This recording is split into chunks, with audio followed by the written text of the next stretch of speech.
பட்டாம்பூச்சி எஃப்எம் நேயர்களுக்கு வணக்கம். உங்கள் அனைவருக்கும் என்னுடைய பொங்கல் நல்வாழ்த்துகள். பட்டாம்பூச்சி எஃப்எம்மில் உழவர்களுக்காக ஒரு நாள் எம்எல்ஏவாக இருந்து என்ன பேசுவீங்கன்னு கேட்டிருக்காங்க. இதோ எனது உரை.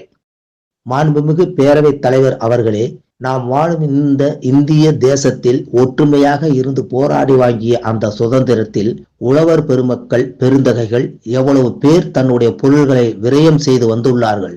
அப்படி இருக்கையில் சுதந்திரம் பெற்ற நாம் நம் நாட்டில் விவசாய உழவர் மக்களுக்கு நாம் என்ன செய்து கொடுத்து இருக்கிறோம்? அவருடைய வாழ்வியல் ஒவ்வொரு எம்எல்ஏ தொகுதியிலும் அந்த தொகுதிக்கு உட்பட்ட இடங்களில் களம் இறங்கி களத்தில் நாம் என்ன செய்து இருந்தோம் என இறங்கி பார்த்து அதை நிவர்த்தி செய்து கொண்டிருக்கிறோமா?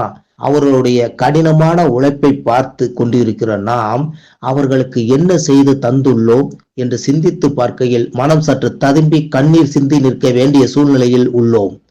பெரும் மழை காலத்தில் வயல்வெளிகளில் வெள்ளம் சூழ்ந்து செழித்த பயிர்கள் எல்லாம் அழுகி அழிந்தும், புயல் காற்றில் தென்னை மரங்களும் வாழை மரங்களும் மஞ்சள் இஞ்சி கிழங்குகளும் நெடுந்து வளர்ந்த கரும்புகளும் ஒடிஞ்சி காய்ந்தும் சாய்ந்தும் கோர காட்சிகளாக நாம் ஒவ்வொரு தொகுதியிலும் கண்டிருந்தோம், பார்த்திருந்தோம். அதற்கான இழப்பிற்கு நாம் அவர்கள் உள்ளம் குளிர சிறப்பு செய்தால் நன்மையாக இருக்கும். விவசாய மக்களுக்கு விளைத்திட்ட வித்தாக இருந்திருக்கும். உதாரணமாக, தவழ்ந்து விளையாடும் பிள்ளை கீழே விழும்போது நாம் கை கொடுத்து தூக்கி விடுவது போல உழவர் மக்களுக்கு பகிர்ந்து கொடுத்தால் தானே நாளைய உழவின் வளர்ச்சிக்கு நாம் பெருமை கொள்வோம், மார்தட்டி கொள்வோம். அதற்கு சரியான முறையில் நாம் செய்யவில்லை என்றால் எப்படி நாம் உழவ முடியும்? மக்களின் வாழ்வாதாரத்தை காணாதவர் என்ற சூழ்நிலைக்கு தள்ளப்படும் நிலையில் ஆளாகி விடுவோம். 10 மாதம் சுமந்து பெற்றெடுத்த ஒரு பிள்ளை சரியான முறையில் வளர்த்தெடுக்கவில்லை என்றால் அந்த தாய்ப்படும் வேதனை சொல்லக்கூடியதும்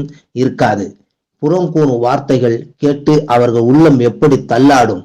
அதே போலத்தான் ஒவ்வொரு பயிரையும் உண்டாக்கக்கூடிய ஒவ்வொரு விவசாயியின் மனதில் ஓடக்கூடியதை குமுறும் எண்ணத்தை நாம் சற்று கண் பார்த்து செவி கொடுத்து கேட்போமானால் நாம் அவர்களுக்கு தனி ஒரு துறையை உண்டாக்குவது மட்டுமல்லாமல் தனி கவனம் செலுத்தி இன்று உலகத்தில் கண்ணோக்கி பார்க்கக்கூடிய அளவுக்கு நாம் நடந்திருப்போம். ஆனால் அது இந்த காலத்தில் தவறி போய் கொண்டிருக்கிறது என்பதை மனவேதனுடன் தெரிவித்துக் கொள்கிறேன். மேலும் ஒரு சங்கதியை இறுதியாக சொல்லி மனதில் இறுக்கம் கொள்கிறேன்.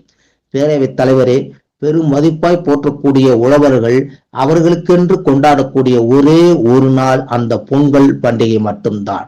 அந்த வருட விவசாய காலத்தில் விவசாயத்தில் பெற்ற பலனை வைத்து கொண்டாடக்கூடிய ஒரு பெரும் திருவிழா, உழவன் திருவிழா.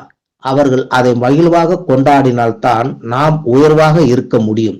அப்படி இருக்க விவசாயம் அழிவில் இருக்கின்ற போது அந்த பெரும் திருவிழாவை அவர்களால் எப்படி கொண்டாட முடியும்?